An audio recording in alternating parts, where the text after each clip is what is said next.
Welcome again to the lecture series of electrical power system. In last lecture we are discussing about symmetrical components, how we can correlate our unbalanced phasor and the symmetrical components. We have also solved one example related to the symmetrical components. In this lecture we are going to solve some of more examples of symmetrical components. Okay, so with this gets this lecture started.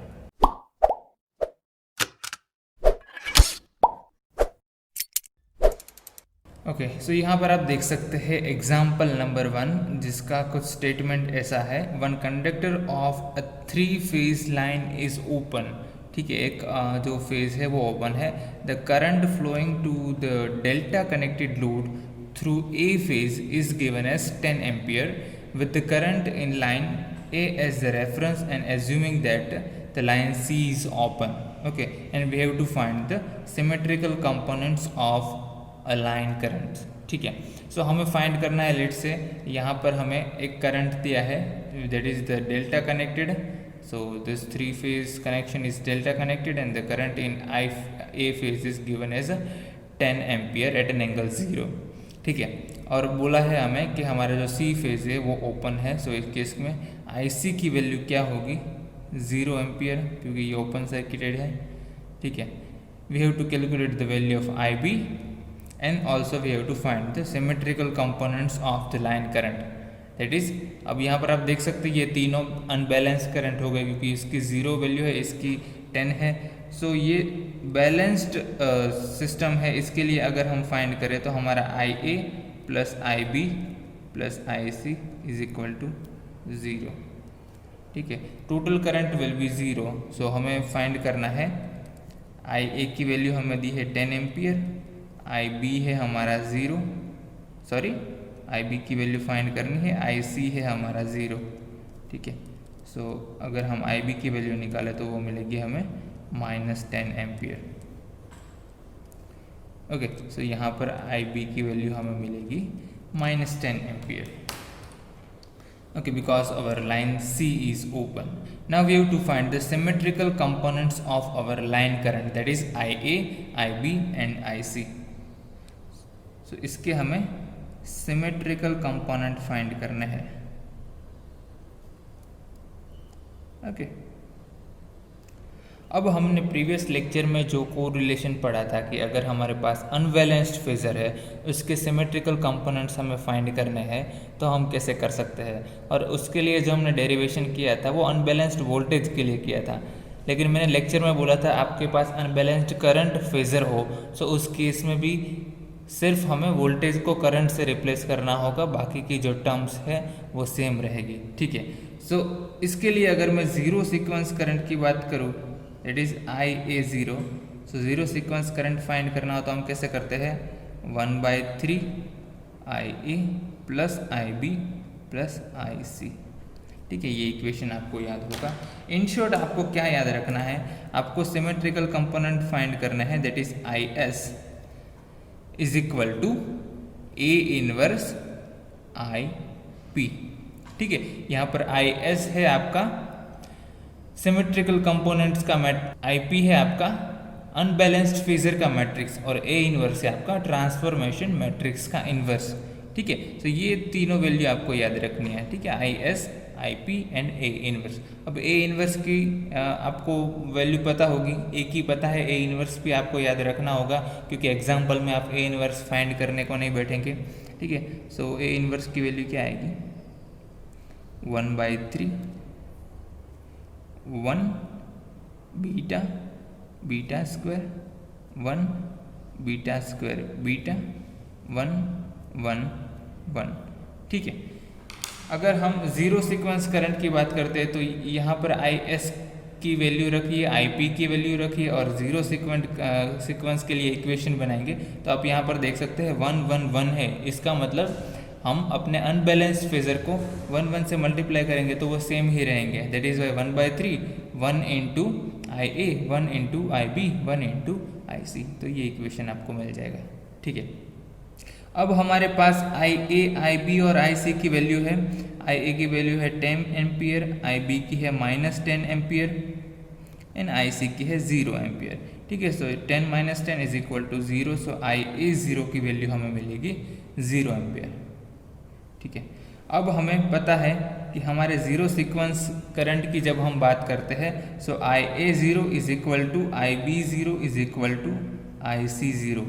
ठीक है, सो ये तीनों value same रहेगी क्योंकि zero sequence current में magnitude हमारा है वो सेम रहेगा। ठीक है, और फेस डिस्प्लेसमेंट की बात नहीं आती। अब बात करते हैं दूसरी चीज़, वो होगी हमारी positive sequence component, that is I A one. So I A one के लिए हम क्या लिख सकते हैं, that is I A plus beta into I B plus beta square into I सी।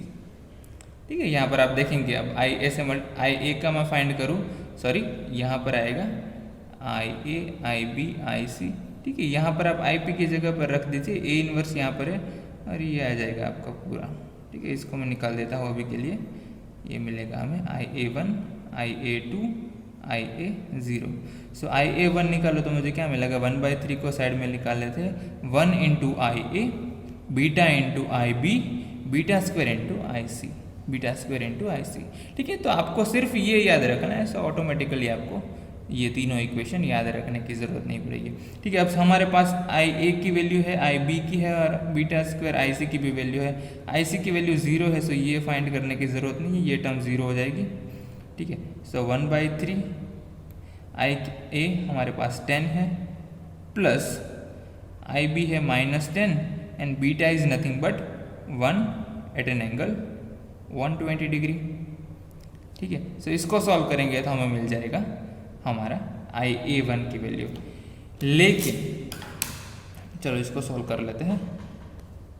अब सबसे पहले फाइंड करते हैं 1 एट एन एंगल 0 को हमें किस में कन्वर्ट करना होगा, रेक्टेंगुलर में कन्वर्ट करना होगा। तो सबसे पहले आपको पता होगा कि यहाँ से हमें क्या करना पड़ेगा, कॉम्प्लेक्स मोड में कन्वर्ट करना पड़ेगा। बाद में 1 at an angle 0 sorry at an angle 120 and we are interested to convert it into rectangular.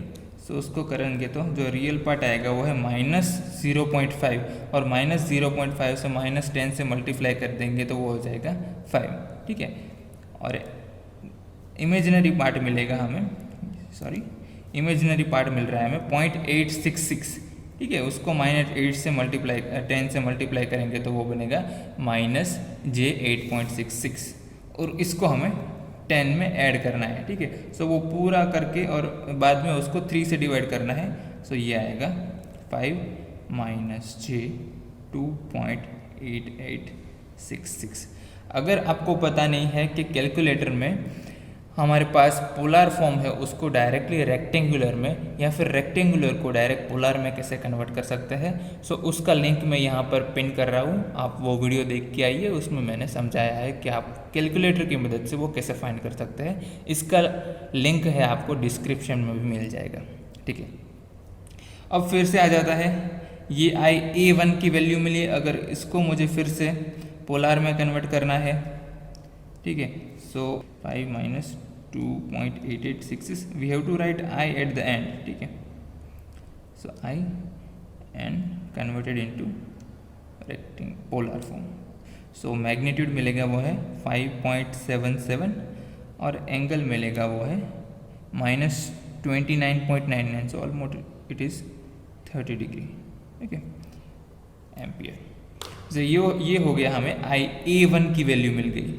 अब हम पॉजिटिव सीक्वेंस की बात कर रहे हैं, तो यहाँ पर जीरो सीक्वेंस के लिए जो हुआ था I A 0 is equal to I B 0, ऐसा नहीं होगा। ठीक है, सो आई बी वन की वैल्यू फाइंड करनी है तो कैसे करेंगे, beta square into I A one, ये हमें सबको याद होगा। अब हम कितनी बार ये कर चुके हैं, सो आपको याद होगा। ठीक है, बीटा स्क्वायर की वैल्यू है 1 at an angle 240, beta is 1 at an angle 120, then beta square will be 1 at an angle 240 और we have to multiply it by 5.77 at an angle -30। ठीक है, सिंपल मल्टीप्लिकेशन कर दीजिए, 5.77 एंगल हो जाएगा 240 - 30 210। ठीक है, सेम IC1 कैलकुलेट करेंगे तो क्या आएगा, बीटा इंटू IA1। बीटा की वैल्यू हमें पता है 1 at an angle 120 multiply by IA1 that is 5.77 at an angle -30 degree. So ये आ जाएगा 5.77 at an angle 90 degree. Okay, the unit will be ampere. So ऐसे आप फाइंड कर सकते हैं। पॉजिटिव सीक्वेंस कंपोनेंट हमने फाइंड कर लिया, यहाँ पर IA1 की वैल्यू मिल गई, यहाँ पर IB1 की, और यहाँ पर IC1 की वैल्यू हमने कैलकुलेट कर ली। अब क्या फाइंड करना है नेगेटिव सीक्वेंस कंपोनेंट के लिए। सो नेगेटिव सीक्वेंस कंपोनेंट का इक्वेशन, सॉरी आप यहाँ पर देखेंगे IA2, ठीक है। सो IA2 फाइंड करना हो तो 1/3 क्या बनेगा हमारा, 1 into IA plus beta square into IB plus beta into IC। Okay, so same जो प्रोसीजर हमने यहाँ पर किया है आप वही प्रोसीजर कीजिए। यहाँ पर बीटा इंटू IC की वैल्यू तो 0 आएगी, इसको कैलकुलेट नहीं करना है, ठीक है। 1/3 IA की value 10 ampere plus beta square की वैल्यू अब आएगी 1 एट एन एंगल 240 डिग्री, और IB की वैल्यू हमारे पास है -10, ठीक है। तो इसको सॉल्व कीजिए तो ये आपको आंसर मिल जाएगा IA2 का। एक बार आपको IA2 मिल जाए देन आप IB2 एंड IC2 भी कैलकुलेट कर सकते हैं। सो IB2 के लिए क्या करेंगे, सो ये आप कर सकते हैं, ठीक है। IB2 के लिए क्या करेंगे, we have to find beta into IA2 and IC2 के लिए क्या करेंगे, बीटा स्क्वायर इंटू IA2। अब हमें यहाँ पर बोला था कि हमें A को रेफरेंस लेना है, इसलिए हम यहाँ पर सभी जगह पर A को रेफरेंस लेके चल रही है, ठीक है। सो इस तरीके से आप एग्जाम्पल सॉल्व कर सकते हैं। ये 3 चीज़ हमें फाइंड करने के लिए बोली थी, जो कि है symmetrical components of line current. आपको सिर्फ IA0, IA1 और IA2 फाइंड नहीं करना है, आपको ये भी सब फाइंड करना है B फेज और C फेज के लिए। लेकिन आप A के लिए कर लेंगे तो B के लिए बहुत ईजी हो जाएगा। You have to just multiply by beta square and beta accordingly. Okay, so I hope you understand this example. This is very easy. This is only depends on this formula, that is I symmetrical is equal to A inverse IP. इस case में आपको सिर्फ A inverse की value याद रखनी है। Okay, I hope you get it. इस type के एग्जाम्पल है वो 7 मार्क्स में आते हैं, और कहीं कॉम्पिटिटिव एग्जाम में भी आप पार्टिसिपेट करते हो तो उसमें भी इस टाइप के एग्जाम्पल बहुत आते हैं, लेकिन उस टाइम पे बहुत एग्जाम्पल बहुत इजी रहते हैं। सिर्फ आपको आपकी जो अंडरस्टैंडिंग है उसको अप्लाई करना पड़ेगा। एक के लिए पूछा होगा कि आपको सिर्फ पूछा होगा जीरो सीक्वेंस करंट की वैल्यू, सो आपको पता है जीरो सीक्वेंस करंट का इक्वेशन है 1/3 IA, IB, IC, ठीक है। ये तीनों वैल्यू आपको दी हुई है, सो आप इजीली IA0 कैलकुलेट कर सकते हैं। Are you getting my point? Okay, so this is all about first example. Let us try to solve one another.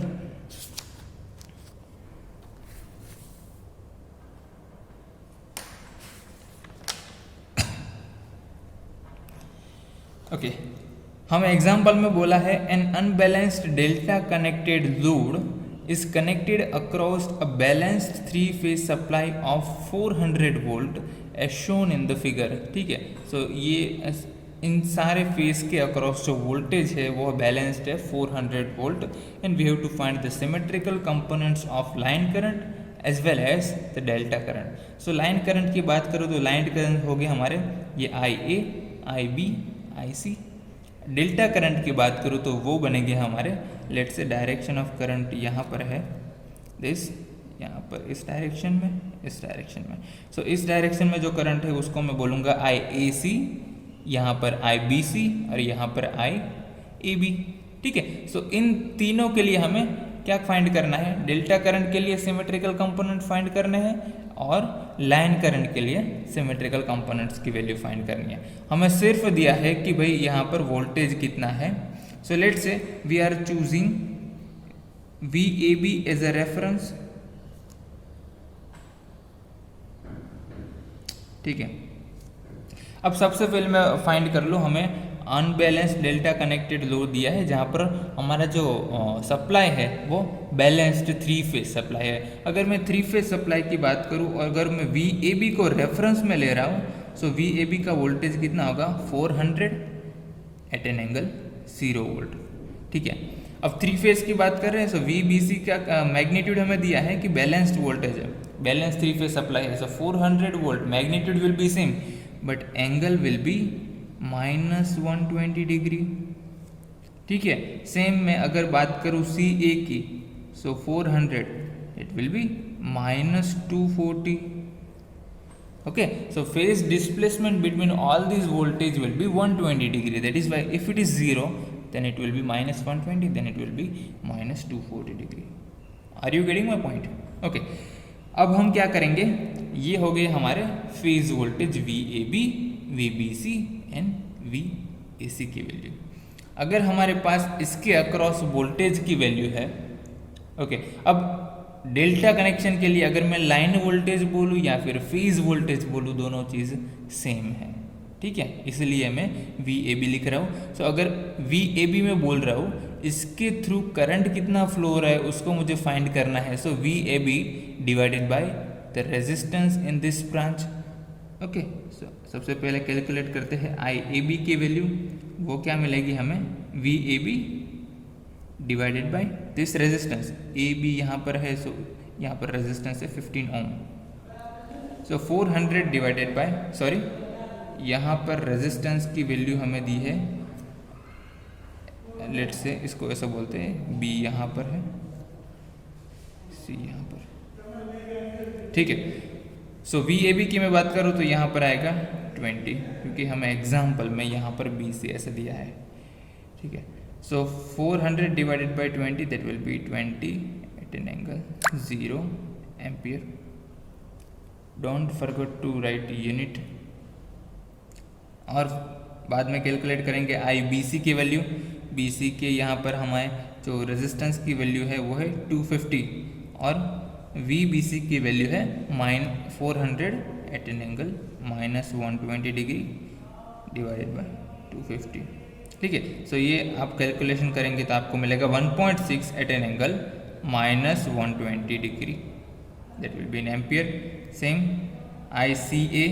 CA की बात करूँगा तो आएगा 15 ohm. So 400 at an angle -240 divided by 15 ohm, then you will get 26.67 at an angle 240। ठीक है, सो ये हमें क्या मिला, सिमेट्रिकल कंपोनेंट हमें सबसे पहले फाइंड करना है line current and delta current के बारे में। तो ये हमें लाइन करंट मिल गया या फिर डेल्टा करंट, ये हमें मिला है डेल्टा करंट। ठीक है, IAB, IBC and IC will be delta current, IA, IB and IC will be line current. सबसे पहले हम डेल्टा करंट के लिए फाइंड कर रहे हैं। ठीक है, तो डेल्टा करंट मिल गए हमारे पास है। अब हम इसके सिमेट्रिकल कंपोनेंट्स फाइंड कर रहे हैं। सेम इक्वेशन यूज करेंगे जो हमने प्रीवियस एग्जाम्पल में किए थे। ठीक है, तो सबसे पहले अगर मुझे फाइंड करना है zero sequence component, so that is IAB 0। ठीक है, so we are finding zero sequence current IAB 0। सो इसके लिए क्या आएगा, 1/3 IAB plus IBC plus ICA। ठीक है, अब AB की वैल्यू आपके पास है, BC की है, CA की है, सो रख दीजिए इसमें। That will be 20 at an angle 0 plus 1.6 at an angle -120 degree plus 26.67 at an angle -240 degree. Okay, so इसका सॉल्व करेंगे। आपको सबसे पहले क्या करना पड़ेगा, ये पोलार में है, ये भी पोलार में है, ये भी पोलार में है, तीनों पोलर में है। सबसे पहले आपको इसको रेक्टेंगुलर में कन्वर्ट करना पड़ेगा क्योंकि यहाँ पर आपको इसका एडिशन करना है। सो इसको पोलर से रेक्टेंगुलर में कन्वर्ट कीजिए, then do additions, then divided by 3, वो आपको आंसर मिलेगा 1.95 प्लस J 7.24। ठीक है, अब इसको ये अब रेक्टेंगुलर में है, लाइट्स में हम उसको फिर से पोलर में कन्वर्ट करते हैं तो ये हमें आंसर मिलेगा 7.5 एट एन एंगल 74.9 डिग्री। फिर से मैं बोल रहा हूँ, अगर आपको पता नहीं पोलर में से रेक्टेंगुलर में और रेक्टेंगुलर में से पोलर में आपको कैसे कन्वर्ट करना है, सो उसकी वीडियो की लिंक मैंने डिस्क्रिप्शन में रखी है, वो वाला वीडियो देख लीजिए। क्योंकि हर बार आपको पोलर से रेक्टेंगुलर और रेक्टेंगुलर से पोलर में जाना होगा, सो आप मैथमेटिकली कैलकुलेट नहीं करेंगे, आप सिर्फ डायरेक्टली कैलसी से फाइंड कर लेंगे। सो वो आपके लिए बहुत ईजी रहेगा, क्योंकि ये वाला प्रोसीजर बहुत टाइम कंज्यूमिंग होगा। ठीक है, यहाँ से आपको ए बी ज़ीरो की वैल्यू मिल जाएगी। अब फाइंड करते हैं ज़ीरो सीक्वेंस के बाद में पॉजिटिव सीक्वेंस करंट। तो पॉजिटिव सीक्वेंस करंट के लिए आपको पता है, फिर से मैं आपको दिखा देता हूँ इक्वेशन क्या रहेगा हमारा, यही, that is I A B plus beta I B C plus beta square I C A. ठीक है, यहाँ पर जो हमने इक्वेशन लिया था उसी में से मैंने ये लिखा है। अब हमें पता है आई ए बी की वैल्यू क्या है, आई बी सी की वैल्यू क्या है और आई सी ए की वैल्यू क्या है, वो हम यहाँ पर रख देंगे। सो वो है हमारी 1/3। आई ए बी की वैल्यू हमारे पास थी 20 at an angle 0, then beta into I B C. अब सबसे पहले आप क्या कर लेंगे, आपको बीटा और आई बी सी की वैल्यू की मल्टीप्लिकेशन करना होगा और वो यहाँ पर रखना होगा। मैं डायरेक्टली यहाँ पर लिख रहा हूँ, वो आएगा 1.66 at an angle -120, then beta square I C A it will be 2.67 at an angle -240 degree. Okay, फिर से वही चीज़ करनी है आपको, पोलर में से रेक्टेंगुलर में कन्वर्ट करना है और रेक्टेंगुलर का सबसे एडिशन करेंगे, वो आंसर मिलेगा, उसको 3 से डिवाइडेड कर देंगे, उसको आपको रेक्टेंगुलर में यहाँ पर आंसर मिल जाएगा। और फिर से रेक्टेंगुलर को पोलर में कन्वर्ट करना है, सो वो आंसर मिलेगा आपको 16.09 at an angle 0 ampere. So rectangular to polar और पोलर से रेक्टेंगुलर आपको बहुत फ्रिक्वेंटली करना पड़ेगा, इसके लिए आप उसे कैलसी में ही करना पड़ेगा, अदरवाइज़ वो आपका बहुत टाइम कंज्यूम करेगा। सो आपको वो आना चाहिए। ठीक है, इसी तरह हम आई ए बी टू भी कैलकुलेट कर सकते हैं, that is 1/3 I A B. अब मुझे पता है आई ए बी के लिए यहाँ पर बीटा स्क्वायर था, सो अगर आई बी टू कैलकुलेट करूँ तो ये सिर्फ उल्टा ही हो जाएगा, ऐसा भी आप याद रख सकते हैं, बीटा आई सी ए। ठीक है, सब वैल्यू रख दीजिए, आपको आंसर मिलेगा, वो होगा 7.49 at an angle -75 degree. Okay, so ये सबसे पहली चीज़ हो गई, आपको फाइंड करना था symmetrical components for delta currents. अब डेल्टा करंट्स की अगर मैं बात करूँ तो हमने फाइंड किया है I A B 0, I A B 1 and I A B 2। Same आपको फाइंड करना होगा I B C 0, I B C 1, I B C 2, I C A 0, I C A 2, I C A 1। ठीक है, सो ये चीज़ है, आपको पता है जीरो सीक्वेंस करंट तो सेम ही आएगा, that is I A B 0, I B C 0, I C A 0। लेकिन जब हम बात करते हैं पॉजिटिव सीक्वेंस करंट के बारे में, तब हमें बीटा स्क्वायर और बीटा से अकॉर्डिंगली मल्टीप्लाई करना पड़ेगा। ठीक है, अब आपको प्रोसीजर पता है तो आप फाइंड कर सकते हैं। The important is to understand the concept, then if you have to practice the example. Once you practice the example, all these formulas and the procedure of finding solution is very easy for you, trust me. सब next चीज़ हमें find करनी है, वो है to find out the line currents, symmetrical components for line current. अब line current है हमारे आई ए, आई बी एंड आई सी। ठीक है, अब आपको पता है सिमेट्रिकल कंपोनेंट कैसे फाइंड कर सकते हैं, you are now familiar with this 3 formulas. Okay, but आपको आई ए, आई बी और आई सी की वैल्यू कैसे निकालनी है, अब ये हमारा टास्क है। ठीक है, अब हमारे पास यहाँ पर आप देखिए ब्रांच करंट की वैल्यू है, आई ए बी की वैल्यू है, आई बी सी की वैल्यू है, आई सी ए की वैल्यू है। हमें आई ए चाहिए तो क्या करेंगे, इस पॉइंट पर के सी एल अप्लाई करो। ठीक है, so incoming current is equal to outgoing current. तो यहाँ पर अगर मैं के सी एल अप्लाई करूँगा तो आपको इक्वेशन क्या मिलेगा, that is incoming current I A, and यहाँ पर भी ये वाला करंट भी इनकमिंग करंट है, इस पॉइंट की बात करूँ तो so I A plus I A C is equal to outgoing current. Outgoing current है आई ए बी। ठीक है। So I A is equal to मैं लिख सकता हूँ आई A B minus I A सी। अब आई A B and I A सी दोनों की वैल्यू हमारे पास है, वो मैं यहाँ पर रख दूंगा तो मुझे मिल जाएगा हमारा करंट आई ए की वैल्यू। ठीक है। सेम वे आई बी का इक्वेशन क्या बनेगा, फिर से केसीएल अप्लाई करेंगे दिस पॉइंट पर, और आई सी के लिए फाइंड करना होगा तो इस पॉइंट पर अप्लाई करेंगे। सो आई बी की वैल्यू हमें मिलेगी I B C minus I A B, and I C की वैल्यू मिलेगी आई सी ए माइनस आई बी सी। अब हमारे पास ये आई ए, आई बी और आई सी जो कि हमारे लाइन करंट है उसकी वैल्यू मिल जाएगी, लेकिन ये तीनों क्या है, अनबैलेंस्ड फेजर है, इसका सिमेट्रिकल कंपोनेंट्स हमें फाइंड करना है। So same this three formula 1, this 2 and 3, इस फॉर्मूला में आप आई ए, आई बी, आई सी की वैल्यू यहाँ पर रख दीजिए। सो आपको I A 0, I A 1 and I ए 2 की वैल्यू मिल जाएगी। ठीक है, I hope you get it. So इस तरीके से आपके पास अनबैलेंस्ड फेजर है तो उसके symmetrical positive, negative and zero sequence component की वैल्यूज आप निकाल सकते हैं।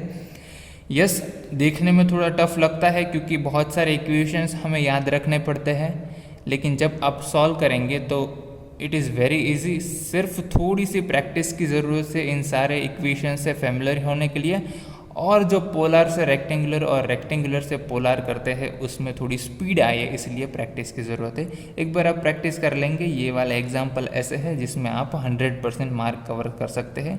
ठीक है, अगर किसी भी पॉइंट पर दिक्कत हो तो आप मुझे बता सकते हैं। ये एग्जाम्पल ऐसे है जहाँ कोई भी आप कॉम्पिटिटिव एग्ज़ाम पे देंगे, या तो वो गेट है या फिर वही कोई गवर्नमेंट एग्ज़ाम के लिए अपेयर होते हैं, इस एग्ज़ाम में ये वाले एग्जाम्पल आएंगे ही आएंगे। ठीक है, इसके रिलेटेड और भी एग्जाम्पल आएंगे जो हम इस चैप्टर के लास्ट में सीखेंगे। So with this we are closing today's lecture. When we meet in next lecture we are going to discuss about power in terms of symmetrical components. Thank you so much.